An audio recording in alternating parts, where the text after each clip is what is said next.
aveva trasformato la sua casa tra le colline di Farra di Soligo in un vero e proprio arsenale, non disdegnando neppure le granate ritenute dai carabinieri intervenuti perfettamente efficienti. È stato arrestato un 71enne che adesso dovrà rispondere di detenzione abusiva di armi da guerra. Da tempo i carabinieri della compagnia di Vittorio Veneto avevano notato che c'era qualcosa di strano ed hanno intensificato i controlli. A farlo finire nel mirino delle forze dell'ordine è stato anche un suo precedente guaio con la giustizia, proprio per un fatto analogo.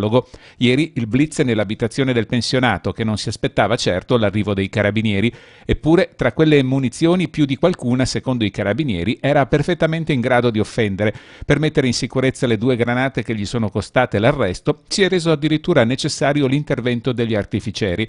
Negli armadi aveva anche proiettili e una baionetta del 15-18, oltre a 1250 cartucce di armi da sparo che gli sono costate un'ulteriore denuncia penale. L'uomo è stato così arrestato a disposizione dell'autorità giudiziaria. Dell'accaduto è stato immediatamente avvertito il pubblico ministero Massimo De Bortoli, che ne ha disposto la rimissione in libertà in attesa dell'udienza di convalida.